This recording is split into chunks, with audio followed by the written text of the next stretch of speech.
A esta hora volvemos con la mesa ancha. Bueno, arrancamos con la mesa ancha. Buen día, Maritza. Muy buenos días, ¿cómo están?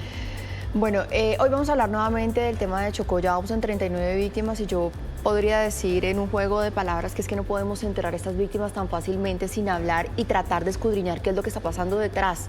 ¿Cuál o quién es el responsable realmente de todo esto?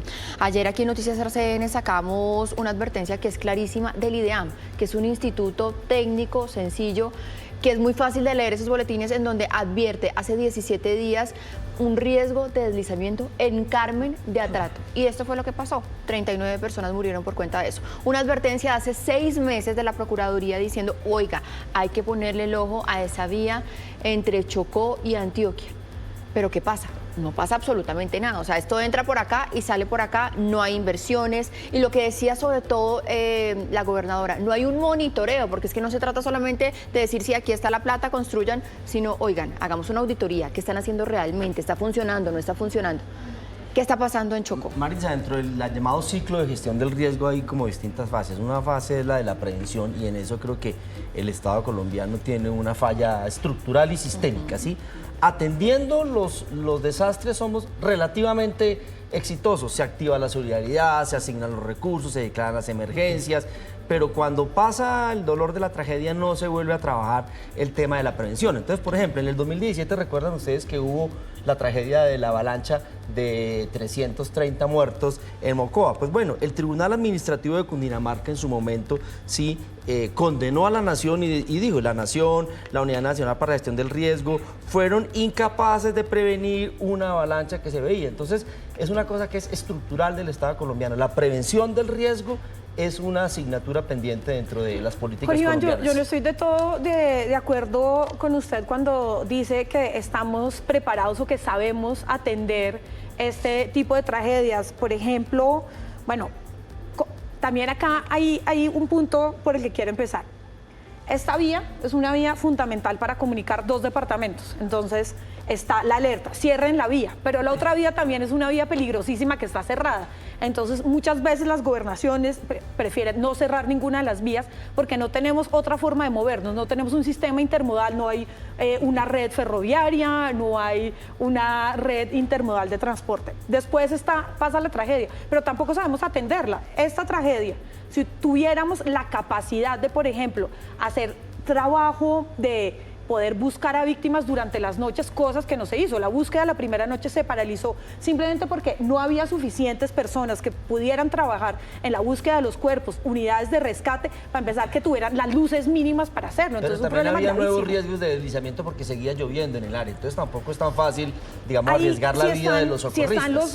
Es que una los primeros 2 días no llovió. No llovió esa noche no llovió. Pero, y también, ¿cómo hacemos para no seguir contando muertos? Es que, miren, ayer estábamos haciendo también un recuento aquí en Noticias RCN y en los últimos 15 años, mal contados, ha habido 150 muertos en esas carreteras. Exacto. Y ahí está la alerta. Pero muy seguramente, si no hubiera pasado esta tragedia, tampoco estuviéramos reviviendo esa alerta. Y está la alerta. Mari, es que no son carreteras. O sea, necesitamos muertos para que las autoridades se pongan las pilas para ir a atender totalmente eso. Abandonadas y peligrosas. Hay que tener en cuenta que esto no es un problema coyuntural. Es decir, hace 17 días el IDEAM pudo haber sacado una alerta, pero sacó una alerta general, ¿no? Sí, pero que el tema de no es general. Dice específicamente Carmen de Atrato, alerta por deslizamiento. Sí, no me parece que sea general, me parece que es muy específico.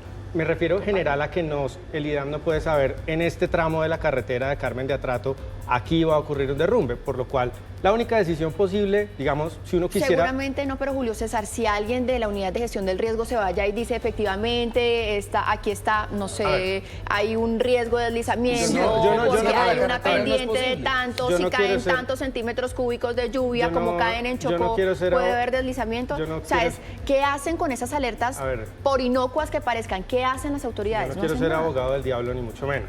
Aquí lo que estoy diciendo es que, digamos, esas decisiones vistas en retrospectiva, pues parecen sencillas, ¿no? Pero, digamos, desde ver el futuro es distinto y tomar las decisiones hacia el futuro, pues es muchísimo más complejo. Eso hace que estemos frente a un problema estructural de infraestructura en el país. Tenemos un subdesarrollo, como en muchas áreas de nuestra realidad, en infraestructura, y ese es el problema de fondo. Poner un parche aquí, un parche allá, no va a evitar que estas tragedias sigan ocurriendo.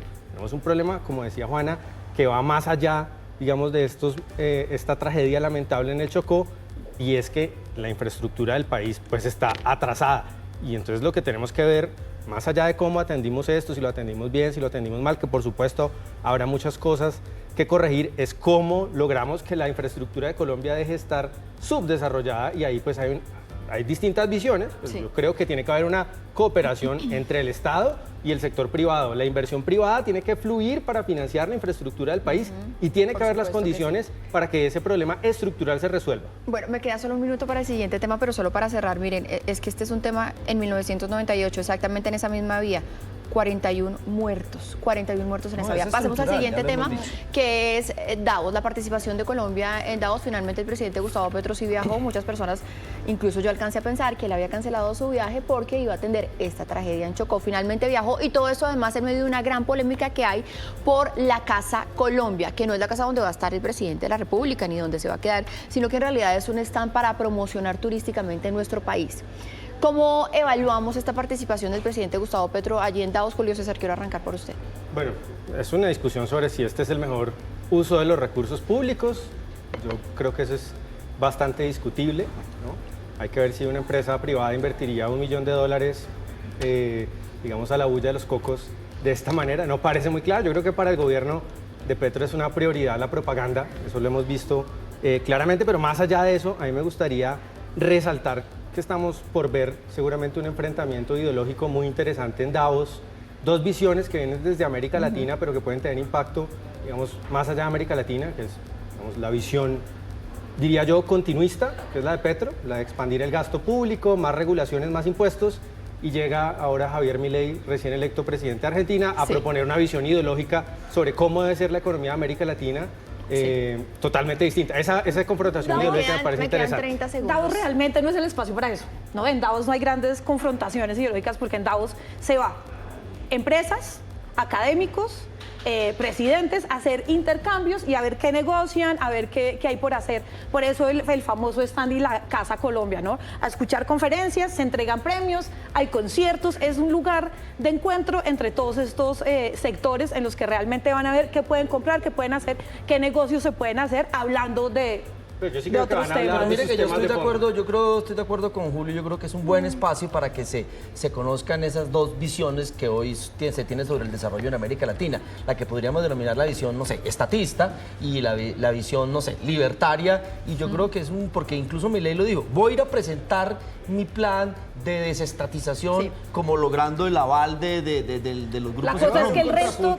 7 de la mañana, 22 minutos, regresamos con la mesa ancha. Vamos a estar hablando ahora de lo que pasa en Estados Unidos previo a las elecciones que serán en noviembre. Finalmente Trump ganó en Iowa. Ganó, mejor dicho, arrasó. Tuvo más que todos sus rivales juntos, más del 50%, y es un candidato que no lo quieren en el Partido Republicano porque todos contra Trump. Pero que definitivamente todo el mundo dice gana estas primarias republicanas y casi que va a ser el nuevo presidente, otra vez presidente Donald Trump, aún con todos los escándalos que tiene detrás. Juana. Hay una cosa increíble, y es que el más joven de los candidatos se retiró de la contienda electoral para apoyar a Donald Trump. Entonces ahí se están volviendo a reconfigurar las fuerzas en el Partido Republicano, porque ya no son todos contra Trump, sino que ahora que ven que Trump va a ganar, se están realineando y algunos se están yendo a apoyarlo desde muy temprano. Pues es claro que las bases republicanas están con Trump, y esto, digamos, es una primera señal de alerta de que seguramente va a ser el candidato republicano. Y en noviembre entonces se enfrentarán Trump y Biden, y ahí sí yo creo que las cosas son a otro precio. Pero está claro que el candidato republicano va a ser Donald Trump. ¿A qué precio serían entre Trump y Biden? Porque a Biden no le ha ido tampoco bien, Julio César. Pues ha habido unas buenas y otras malas para el presidente Biden, sobre todo en política exterior. Le ha tocado Un un mundo escenario, convulsionado. un mundo fracturado, como dicen ahora, ¿no? Con el tema ruso de Rusia y Ucrania, con el tema con el que prácticamente inauguró su gestión, que fue la salida de Estados Unidos a Afganistán, que marcó el resto de su administración, y viene un Donald Trump, a Y pesar con de el todos tema de los- la Franja de Gaza también, ¿no? el Que- tema de la Franja de Gaza. En economía las cosas van mejor, la economía de Estados Unidos se está moviendo bastante bien, tuvo una recuperación muy exitosa después de la crisis del COVID, pero en política exterior no tanto, y de nuevo, gran parte del pueblo de Estados Unidos está, lo dicen así, profundamente enamorado de la figura de Donald Trump. Eso es algo difícil de Sí. entender desde acá, Y yo, pero quiero profundizar sobre eso, que tanto es un enamoramiento, porque es que él no va a los debates, no se le escucha debatir, y ahí es donde realmente uno conoce a un candidato, qué tanta capacidad tiene para gestionar los problemas de un país. Eso es interesante, Mari, porque también depende, una cosa es el votante de ciudad de Estados Unidos. Hay que tener en cuenta que las grandes ciudades en Estados Unidos son muy pocas y realmente están concentradas en las dos costas. Y lo otro es el votante de lo que llaman o se mal llama la América profunda, ¿no? De los estados que son mucho más conservadores y donde la figura de Donald Trump tiene ¿no? este juego que él hace de ser más parecido, digamos, a estas poblaciones, ha sido muy exitoso en su momento de hacer campaña, ¿no? Hasta con los latinos, con Trump, sacar un reggaetón, o sea, la manera de llegar como y de crear un enemigo, hasta con los propios migrantes que ya ven a los otros migrantes como enemigos, y así cerremos las fronteras y apoyamos a Trump, ha marcado muchísimo y él ha sido muy las hábil elecciones. en utilizar a su favor, digamos, todas las acciones judiciales que se han iniciado, no Sí. solo por sus temas personales, sino por el tema ¿De la declaración de impuestos? no, Ah, por de la todo toma el de los tema papeles. del Capitolio, no, lo de la insurrección del sí. Capitolio por el que está Bueno, acusado. tantas cosas. Es que tiene Porque- tantos escándalos porque la base denunciados. Tiene republicana- acusaciones de acoso sexual, Claro. tiene el tema del pago de impuestos, tiene el tema de la toma del De la toma. Capitolio. Pero Bueno, la base republicana considera que esa es una persecución contra él y que no lo quieren dejar participar y que detrás de eso está el Partido Demócrata Sale y el muy- Biden. Entonces él ha utilizado eso para victimizarse y eso le ha funcionado en Sale términos muy de gol- emociones. no, salen muy golpeados los otros dos candidatos que están en la lucha, que es Nikki Haley, que fue funcionaria de Donald Trump, y Ron DeSantis, pues que fue gobernador de la Florida.